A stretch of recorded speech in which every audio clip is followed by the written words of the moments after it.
ప్రియమైనటువంటి దేవుని సంగమా, ఎఫెసీయులకు రాసినటువంటి పత్రిక 2వ అధ్యాయాన్ని కొద్ది మాటలను ఈ దినాన్న ధ్యానిద్దాం. మనందరికీ చాలా పరిచయమైనటువంటి వాక్య భాగము. నిన్నటి దినాన్ని కూడా అపోస్తలుడైన పౌలు రాసినటువంటి కొలస్సీయులకు రాసిన పత్రిక 3వ అధ్యాయాన్ని ధ్యానించాం.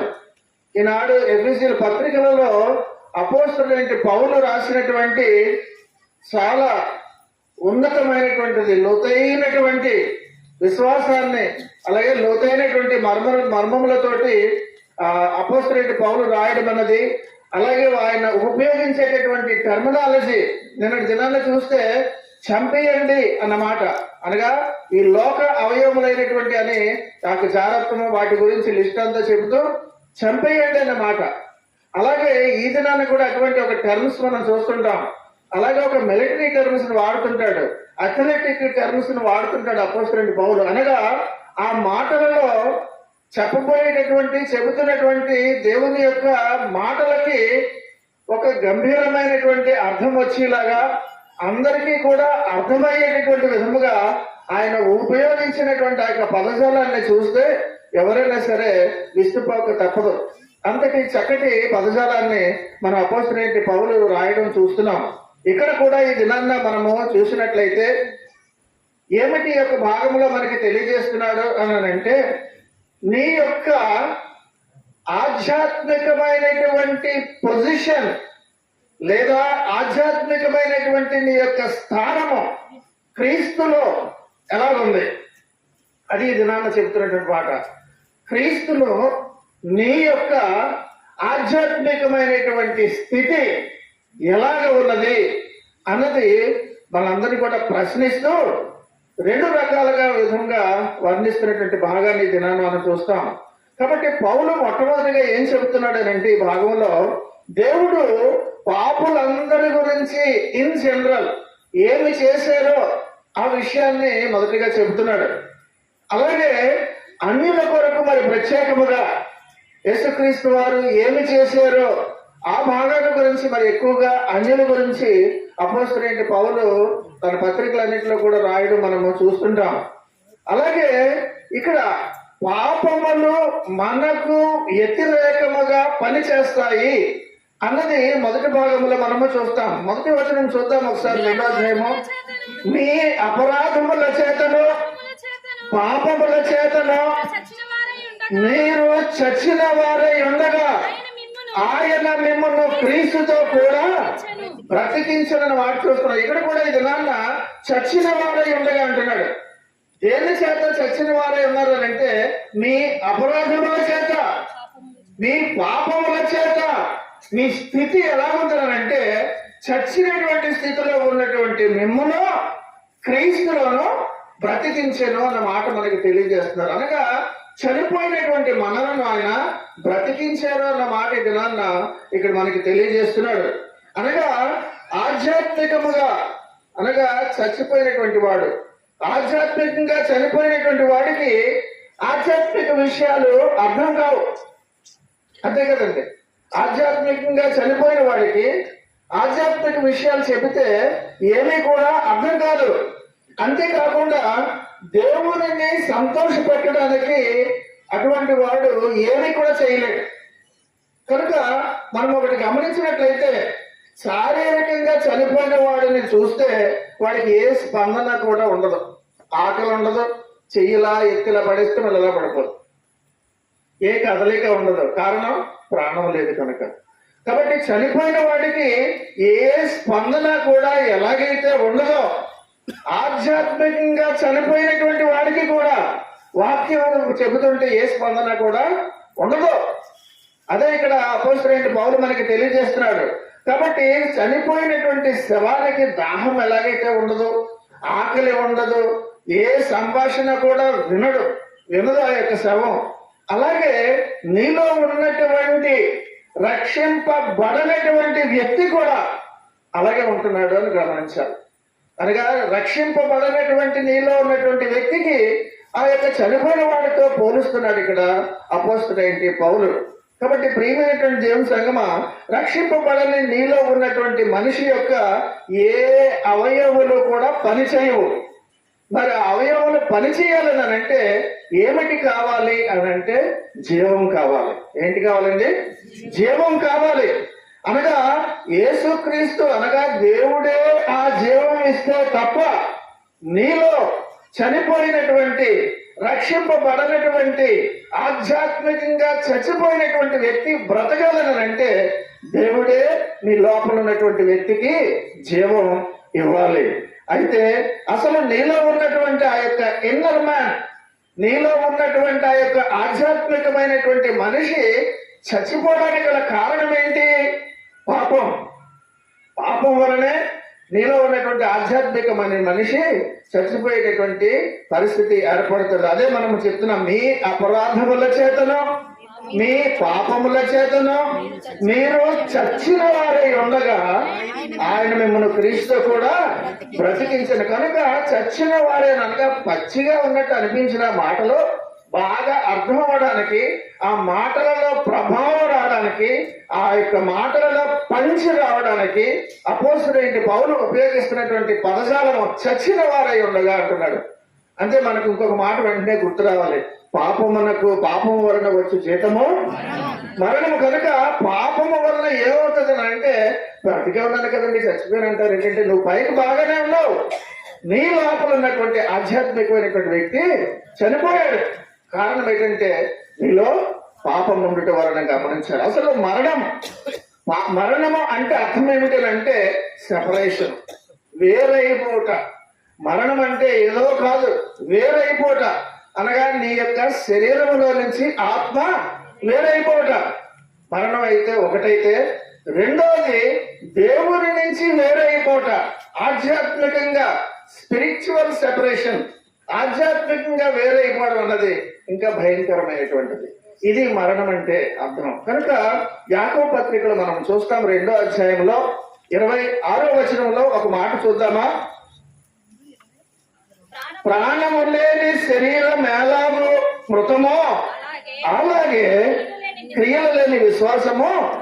యెషయా గ్రంథంలో కూడా చూద్దాం 59:22 మాటలు చూద్దామా? 59:2 యెషయా గ్రంథంలో చూస్తే మీ పాపములు ఆయన ముఖమును మీకు మరుగుపరచను గనుక ఆయన ఆలకింపుకున్నాడు. అనగా నువ్వు సెపరేట్ అయిపోయాడు. అందుకనే దేని నుంచి? పాపము వలన దేవునితో నువ్వు వేరైపోవడమే మరణం అంటే. అదే అంటున్నాడు ఆయన, మీ పాపములు ఆయన ముఖమును మీకు మరుగుపరిచెను గనుక ఆయన ఆలకింపుకున్నాడు అని అంటున్నాడు. ప్రియమైనటువంటి దేవుని యొక్క సంగమా, ఇది నాన్న అవిశ్వాసి ఎవరనంటే అనారోగ్యంతో ఉన్నవాడు కాదు. అవిశ్వాసి ఎవరనంటే చచ్చిపోయినటువంటి వాడు. అర్థం అవడం గురించి ఆ మాటలు అంత క్లియర్ గా చెప్తున్నాడు అపోస్తలుడైన పౌలు. కాబట్టి అవిశ్వాస అయిన వాడు అనారోగ్యంతో ఇవాళ కాస్త రేపన్నా ఆరోగ్యం వచ్చేస్తుంది.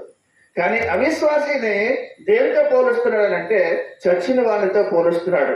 మరి అతనికి కావలసింది ఏమిటి అంటే పునరుజ్జీవము కాదు, పునరుద్ధానం కావాలి.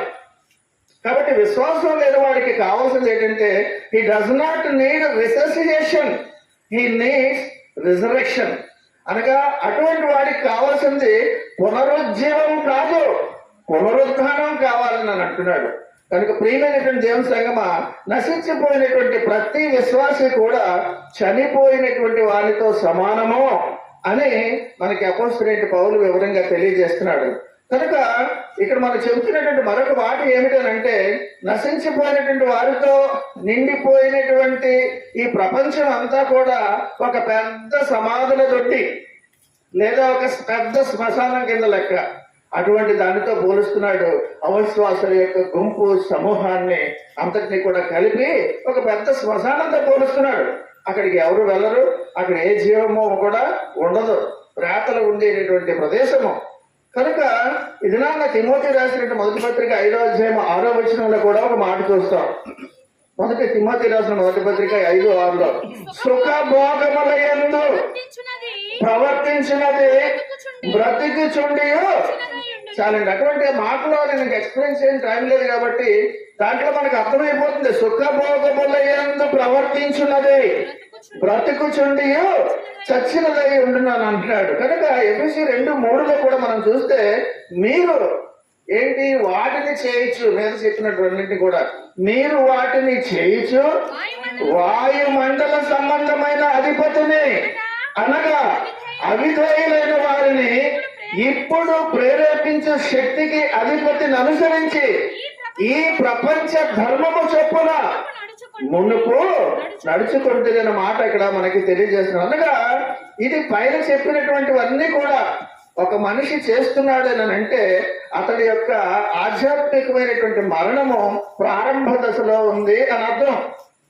కనుక దేవుని యొక్క చిత్తానికి అవిధేయత చూపిస్తున్నాడు అని అర్థం.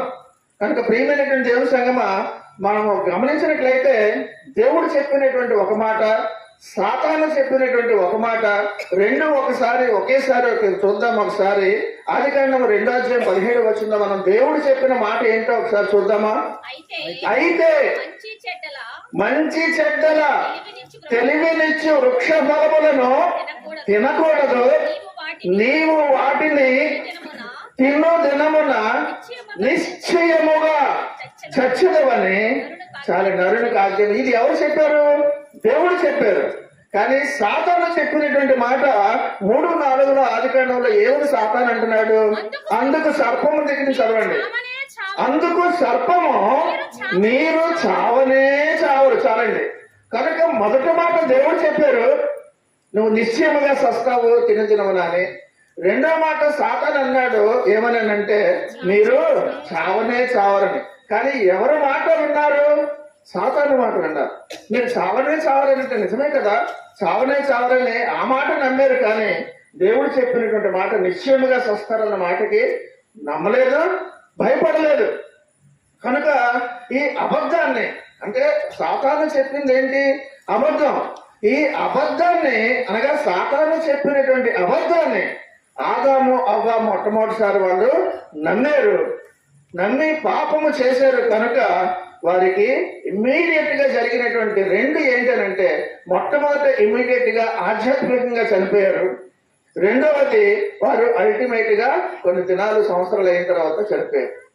అంతే కదండి. అసలు దేవుని యొక్క సృష్టిలో పుట్టించిన తర్వాత చచ్చిపోవడాలు లేవు.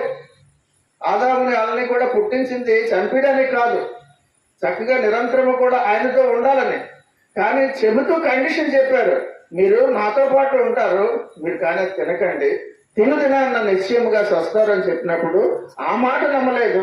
చావనే చావరన్న సైతాను మాట, సాతాను మాటలు విని ఆ ప్రకారంగా చేయడం వలన వాళ్ళకు వచ్చినటువంటిది మొట్టమొదట వాళ్ళ ద్వారా మనకి ఆధ్యాత్మికమైనటువంటి మరణం. ఆ తర్వాత అల్టిమేట్ గా మనిషి కూడా క్షీణించి చనిపోవడం. అదే ఇంతవరకు కూడా ఇప్పటి వరకు మనకి కూడా వారెవరు ఈ యొక్క లోకం అంతమయ్యే వరకు కొనసాగుతుంది. అదే అనగా ఆనాడు అబద్ధాల వాళ్ళు నమ్మడం వలన, సాతాను మాటకు విలువిచ్చి నమ్మడం వలన, అనుసరించడం వలన ఈ దినాన్న ఇటువంటి మరణము అనగా ఆధ్యాత్మికంగా చచ్చిపోవడం జరుగుతుంది మనం. అలాగే అల్టిమేట్ గా ఫిజికల్ గా కూడా చనిపోవడం అన్నది మనం జరుగుతుంది. కనుక ఆదాము అవ్వ చూపినటువంటి అవిధేయత నుండి, అక్కడి నుండి మనిషి అవిధేయత చూపించడం అన్నది ప్రారంభం జరిగిందని మనం అందరం కూడా జ్ఞాపకం చేసుకోవాలి. కాబట్టి మానవుడు అవిధేయత చూపడానికి 3 కారణాలు చెప్పి నా యొక్క సందేశాన్ని ముగిస్తాను. ఏమిటి 3 కారణాలు అంటే, మొట్టమొదటిది లోకం, రెండోది సాతాను, మూడవది శరీరం అనగా ఫ్లెష్. అందులో మొట్టమొదటిది లోకం గురించి మనం చూసినట్లయితే, లోకం తీరు ఎలా ఉంటది అంటే, ప్రతి వారిని కూడా అవిధేయత చూపేలాగా లోకము అనగా వరల్డ్ తాలూకా సిస్టమ్ ఉంటది. ప్రతిదీ కూడా ప్రతి వారిని తన కంట్రోల్లో తీసుకొని ప్రతి వారు కూడా అవిధేయత చూపించేలాగా. ఏంటంటే నన్ను అనొచ్చు, మీరు రోమిలు రాసిన పత్రిక 12:2 చూద్దామా. రోమిలు 12:2 చూస్తే, మీరు ఈ లోక మర్యాదను అనుసరింపక ఉత్తమమును అనుకూలమును సంపూర్ణమునై ఉన్న దేవుని చిత్తమేదో పరీక్షించి తెలుసుకున్నట్లు మీ మనస్సు మారి నూతన మగుట వలన రూపాంతరము పొందుదను. కనుక ఈ లోక మర్యాదను అనుసరింపక అంటున్నాడు. అనగా ఈ యొక్క లోకం యొక్క తీరుని ప్రతి వారిని కూడా తీరు ఏం చేస్తుంది, లోకం తీరు ప్రతి వారిని అవిధేయత చూపేలాగా చేస్తుందన్న విషయం మనం గమనించాలి. అయితే యేసుక్రీస్తు వారు వచ్చిన తర్వాత కూడా ఆయన చెప్పింది ఏంటంటే, నేను లోక సంబంధిని కానన్నారు. ఎందుకంటే లోకం తాలూకా ప్రభావం మనిషి మీద ఉంటుంది, అవిధేయత లాగా చేస్తుంది కనుక ఆయన ఏమన్నారు, నేను లోక సంబంధిని కాదు, మీరు కూడా అలా ఉండకండి అన్నారు. నేను లోక సంబంధిని కాదు అనగా ఆయన నమ్ముకున్న వారు కూడా లోక సంబంధులు కాదు. చూద్దాము వాక్యం యోహాను సువార్త 8:23 మాట అంటారు. యోహాను 8:23 చూసినట్లయితే, అప్పుడు ఆయన, మీరు క్రింది వారు, నేను పైనుండి వాడను, మీరు ఈ లోక సంబంధులు, నేను ఈ లోక సంబంధిని కానని అంటున్నారు. యోహాను సువార్త 17:14 కూడా చూద్దాం ఒక మాట. 17:14 దేవుడు యేసుక్రీస్తు అంటారు తండ్రితోటి, వారికి నీ వాక్యం ఇచ్చి ఉన్నాను, నేను లోక సంబంధిని కానట్టు వారును లోక సంబంధులు కారు గనుక లోకం వారిని ద్వేషిస్తున్నాం అని అంటున్నారు. కనుక ప్రియమైనటువంటి దేవుని సంగమా, రక్షింపబడినటువంటి వాడు తెలిసి తెలియకుండా ఈ లోక పద్ధతులు విధి విధానాల ద్వారా దాన్ని కంట్రోల్లోకి అయి ఉంటాడు. దాని కంట్రోల్లోనే మనిషి ఉంటున్నాడు కనుక లోకం స్వాధీనంలో ఉంటాడు మనిషి. కనుక అది లోకం గురించి చెప్పినటువంటి విషయం. రెండవది సాతాను. సాతానుడి గురించి చెప్తున్నటువంటి మాట, దేవునికి అవిధేయులైనటువంటి వారిలో పనిచేస్తున్నటువంటిది ఏ ఆత్మ అంటే సాతాను ఆత్మ. సాతాను అందరినీ కూడా ఎట్ ఏ టైం ఒకేసారి అందరినీ కూడా పడగొట్టేటటువంటి పవర్ సాతానికి లేదు. అది కూడా దేవుని చేత సృష్టించబడినటువంటి వాడే సాతాను కూడాను. కానీ సాతాను యొక్క అనుచరులు ఉంటారు కదా, ఆ యొక్క అనుచరుల ద్వారా మనిషిని ప్రేరేపిస్తూ పాపంలో పడేసేలాగా చేస్తూ ఉంటాడు. కనుక ప్రియమైనటువంటి దేవుని సంగమా, దేవుడైతే సర్వవ్యాప్తి, ఆమ్ని ప్రెసెంట్, ప్రతి ప్రదేశంలో కూడా ఎట్ ఏ టైం ప్రపంచం మొత్తం మీద ప్రపంచాలలో కూడా ఆయన ఎట్ ఏ టైం ఉండగలరు. కానీ సాతానుడికి అటువంటి శక్తి లేదు. ఎందుకంటే సాతానుడిని ఒకప్పుడు దేవదూతగా దేవుడే సృష్టించారు. దానికి కొన్ని లిమిటేషన్స్, కొంతవరకే ప్రభావం ఉంటది. కానీ సాతానుడి యొక్క అనుచరులు ఎవరైతే ఉంటారో ఆ అనుచరుల గురించి ఒకసారి చూద్దామా. ఎఫెసీ 6:11-12 చెప్తాడు సాతాను అనుచరుల గురించి. జాగ్రత్తగా ఉండండి అని మనకు హెచ్చరించినటువంటి మాట.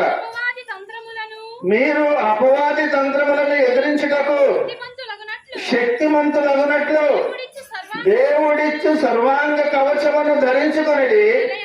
ఏలయనగా మనము పోరాడునది శరీరులతో కాదు గాని ప్రధానులతోనూ అధికారులతోనూ ప్రస్తుత అంధకార సంబంధులకు లోక నాథులతోనూ ఆకాశ మండలమందున్న దురాత్మల సమూహములతోనూ మనం పోరాడుతున్న వాటితోటి. కాబట్టి మనకి అందుకనే సర్వాంగ కవచాన్ని, అందుకే ఈ యొక్క సైనికుల గురించి వీటి గురించి చెప్తాడు. ఆ యొక్క టెర్మినాలజీ ఉపయోగిస్తాడు పౌరుని. మొట్టమొదటిలో నేను చెప్పడానికి గల కారణం ఏంటంటే, ఆ యొక్క సర్వాంగ కవచాన్ని ఎందుకు వేసుకోమంటున్నాడు అని అంటే, దాని గురించి వివరంగా తెలియజేసినట్టు మరొక చోట సాతానుని, ఆ యొక్క సాతాను తంత్రాలని అన్నిటినీ కూడా ఎదిరించడానికి. కాబట్టి సాతాను యొక్క శక్తి అంతా కూడా, ప్రభావం అంతా కూడా ఈ యొక్క ప్రపంచం యొక్క సిస్టమ్ మీద దాని యొక్క వాడి యొక్క ప్రభావం ఉన్నదని మనము గమనించాలి. అందుకే యోహాను 12:31 మాట చూస్తాం. ఇప్పుడు ఈ లోకమునకు తీర్పు జరుగుతున్నది. ఎవరండి సాతానుని? లోకాధికారి అన్నాడు. ఇప్పుడు ఈ లోకాధికారి బయటకు రోసివేయబడును అంటున్నాడు. కనుక సాతాను అవిశ్వాసుల యొక్క జీవితాన్ని ప్రభావితం చేస్తాడు. విశ్వాసులకు అనగా అలాగే విశ్వాసులను కూడా పడగొట్టడానికి సాతానుడు ప్రయత్నం చేస్తాడు. అవిశ్వాసాలను ఎలాగా కూడా అవిశ్వాసంలో ఉండేలాగా చేస్తుంటాడు. రెండోది, విశ్వాసాలు ఉన్నవాడు కూడా వీడు ఎందుకు ఇందులో ఉండాలి, వీడెందుకు దేవుడా అని ఉండాలి అని విశ్వాసులను కూడా నిత్యము కూడా పడగొట్టడానికి చూస్తుంటాడు. కనుకనే యేసుక్రీస్తు వారు ఉపయోగించే మాట మెలకువగా ప్రార్థన చేయండి, నిత్యము కూడా ప్రార్థనలో ఉండండి అంటున్నాడు. ఎక్కడికి వెళ్ళినా సరే మనం ప్రార్థన చేసుకుని వెళ్తాం. ఎందుకు? ఏ సోదరులు కూడా రాకుండా ఉండటానికి. ఒక ప్రయాణం చేసామనంటే ప్రార్థన చేసుకుని వెళ్తాం. ఎందుకంటే దేవుని యొక్క కాపుదల కంచి మన చుట్టూ ఉండాలని. మన చిన్నపిల్లలకి ఎందుకు ప్రార్థన చేస్తామనంటే, అనగా ఈ యొక్క లోకంలో, ఈ యొక్క గాలిలో తిరుగుతున్నటువంటి అపవాది తంత్రములు అన్నిటినీ ఎదిరించుకోవడానికి నువ్వు ఎప్పుడు కూడా సర్వాంగ కవచాన్ని ధరించుకునే ఉండాలి. లేకపోతే నిన్ను పడగొట్టడానికే సాతానుడు చూస్తుంటాడని ఇది నాన్న పరిశుద్ధాత్మ దేవుడు మనకి జ్ఞాపకం చేస్తున్నాడు. కాబట్టి సాతాను ప్రజలను అవిధేయత కలిగినటువంటి సంతానంగా మార్చడానికి నిత్యము కూడా ప్రయత్నం చేస్తుంటాడు. కనుక జాగ్రత్తగా ఉండాలని మనకి తెలియజేస్తున్నారు. కనుక మీరు ఏమిటిని కూడా చేయకండి అని ఎఫెసీ 2:2 అందుకే మనం చూసాం దాకా, మీరు వాటిని చేయొచ్చు వాయుమండల సంబంధమైన అధిపతిని అనగా అవిధేయులైన వారిని ఇప్పుడు ప్రేరేపించు శక్తికి అధిపతిని అనుసరించి ఈ ప్రపంచ ధర్మము చొప్పున మునుపు నడుచుకుంటున్నారంట. అదే ఎఫెసీ 5:6 కూడా మాట చూస్తాం. పక్కన చూడండి, వ్యర్థమైన మాటల వలన ఎవడనో మిమ్మల్ని మోసపరచనీయకుడి, ఇట్టి క్రియల వలన దేవుని ఉగ్రత అవిధేయులైన వారి మీదకి వచ్చిన గనుక మీరు అట్టి వారితో పాలివారై ఉండకుడు అని అంటున్నాడు. కనుక దేవునికి అవిధేయులను చేయడానికి సాతాను ఉపయోగించేటటువంటి ఆయుధం ఏంటంటే అబద్ధాలు. సాతాను ఉపయోగించేది ఏంటి? ఉపయోగిస్తాడు అబద్ధాలు. సాతానుడికి ఏముందండి? ఏం పేరుంది? అతడు అబద్ధికుడును అబద్ధములకు జనకుడు అనేసి యోహాను 8:44 చూస్తాం. మనం అందరం కూడా మాట తీయొద్దు కానీ, వాడు అబద్ధికుడును అబద్ధములకు జనకుడు అయినాడు, తండ్రి అనమాట. కనుక ప్రియమైనటువంటి దేవుని సంగమా, ఈ లోకాన్ని అంతటిని కూడా అవిశ్వాసాలందరినీ కూడా పడగొట్టడానికి సాతానుడు ఉపయోగిస్తున్నటువంటి ఆయుధం ఏంటంటే అబద్ధాలు. ఈ అబద్ధాలనే మానవ చరిత్రని అబద్ధాలతోటి ఏలడానికి మొట్టమొదటి మానవ చరిత్రను అంతటిని కూడా పాడు చేసినటువంటి స్టార్టింగ్ పాయింటే ఆదికాండం 3:4 మనం అందా చూసాం. అందుకు సర్పము మీరు చావనే చావరు అన్నాడు. అనగా చరిత్ర అంతా కూడా అబద్ధాలమయం అయిపోవడానికి ప్రారంభ దశ అక్కడితో ప్రారంభమైంది. అదే సాతానుడు ఉపయోగించినటువంటి టూల్, తన యొక్క ఆయుధంగా ఉపయోగించి ఈ ప్రపంచం ఈ రోజు కూడా చూడండి, అబద్ధం ఎప్పుడు కూడా తీయగా ఉంటుంది, నిజం ఎప్పుడు కూడా నిష్ఠూరంగా ఉంటుంది. ఎవరికైనా సరే నిజం చెప్తే నిష్ఠూరంగా ఉంటుంది. అదే అబద్ధం చెప్తే పొగడాలనుకోండి ఎవరన్నా, అసలు నిజంగా బాగోపోయినా నిజంగా ఇవాళ నువ్వు చాలా సూపర్గా ఉన్నావు అంటే అది కాదని తనకి తెలిసిన అన్నోడికి తెలిసిన ఏటో మురిసిపోతారు. అబద్ధానికి అంత వాల్యూ ఉంది. అబద్ధం ఎప్పుడు కూడా స్వీట్గా ఉంటుంది, ఫ్లాటరిజం. కనుక ప్రియమైనటువంటి దేవుని సంగమా, అబద్ధానికి జనకుడు, ఆ యొక్క అబద్ధానికి జనకుడు ఈవేళ నేను నువ్వు వేసినటువంటి బీజం కాదు. మానవ చరిత్ర ప్రారంభంలోనే వాడు అక్కడ వేసింది నీవు చావనే చావవు అన్నమాట. అయితే చావనే చావు అన్న మాటకి అక్కడ మనము గమనించినట్లయితే ఈ మాట ఆ మానవుని ఏంటి జరుగుతుంది అక్కడ చూడండి ఒకసారి. మనము ఆ మాట మనం చూద్దామా? అసలు ఒరిజినల్ గా చావనే చావు అన్న మాట మనకు అక్కడ చెప్పాడు అక్కడ. అయితే ఈ మాటకి అర్థం ఏంటన్నమాట, వాళ్ళు ఎవరైతే దేవుని యొక్క మాటను వినరో వారందరూ కూడా ఆధ్యాత్మికముగా వాడు చెప్పినటువంటి విషయము ఆధ్యాత్మికమైనటువంటి విషయాలు మరుగుపరిచి మాట్లాడుతుంటాడు సాతాను అన్ని కూడా. కనుక ఇది నా దేవుడు మనకు చెప్తున్నటువంటి మాట, అబద్ధంలోనూ మానవుని సంతతి అంతా కూడా మునిగిపోయింది. కొన్ని కోట్ల మంది రక్షింపబడిన వారు ఎందుకు దేవునికి అవిధేయత చూపిస్తున్నారు అని అంటే వారందరూ కూడా సాతాను యొక్క అబద్ధాలను అన్నింటినీ కూడా నమ్ముతున్నారు, సాతాను యొక్క అబద్ధాలలో మునిగిపోతున్నారు. ఏ మనిషి అయితే ఒక అబద్ధాన్ని నమ్మి ప్రాక్టీస్ చేస్తాడో వాడు ఇక దాని జీవితంలో దేవునికి అవిధేయుడైపోతూ ఉంటాడు. కనుక ఇవి రెండు విషయాలు. మూడవది ఫ్లెష్, శరీరం. ఈ శరీరం అనగా కోరికల గురించి ఇక్కడ పౌలు తాలూకా ఉద్దేశం మాత్రం ఈ భాగంలో ఫాలెన్ నేచర్ గురించి చెప్తున్నాడు. అనగా పడిపోయేటటువంటి స్వభావం, అనగా మానవుని యొక్క ఫ్లెష్లీ కోరికలు బట్టి కానీ స్వభావం అంతా కూడా స్టార్టింగ్ నుంచి కూడా మానవుని స్వభావం ఎటువంటిదనంటే చాలా ఒకరోజు కాకపోతే 2 రోజులు కాకపోతే 3 రోజులు కాకపోతే ఏదో ఒక సాతాను శోధనకి ప్రభావితుడై పడిపోయేటటువంటి ఫాలెన్ నేచర్ ప్రతి మనిషిలో కూడా ఉంది. ఈ యొక్క ఫాలెన్ నేచర్ రావడానికి గల పడిపోయేటువంటి స్వభావం రావడానికి గల కారణము ఈ యొక్క సాతానుడు అనే విషయాన్ని మనకి ఈ దినాన్న దేవుడు తెలియజేస్తున్నారు. కనుక ప్రియమైనటువంటి దేవుని యొక్క సంగమా, మనందరం కూడా పడిపోయేటటువంటి స్వభావంలోనే పుట్టాం. ఒక డాగ్ తీసుకుంటే ఇక్కడ డాగుని తీసుకున్నా, అమెరికాలో డాగుని తీసుకున్నా దీని స్వభావం ఎలా ఉంటుందో దాని స్వభావం అలాగే ఉంటుంది. అంతే కదండి, స్వభావము మారదు. దాని యొక్క డాగ్ తాలూకా స్వభావం మారదు. అలాగే ఆది నుంచి చూస్తున్నటువంటి మనిషి తాలూకా స్వభావము కూడా మారదు. ఒక పాపి తాలూకా స్వభావం ఇంకో పాపి తాలూకా స్వభావం మారదు. అన్ని స్వభావాలు రూపాలు వేరుగుంటాయి కానీ స్వభావం ఒకలాగే ఉంటది. ఎందుకునంటే కీర్తనలు 51:5 మనం ఉందా చదివాం. కీర్తనలు 51:5 నేను పాపములోనే పుట్టినవాడను, పాపములోనే నా తల్లి నన్ను గర్భమున ధరించినన్నమాట. ఈ మాట చాలా జాగ్రత్తగా వినండి.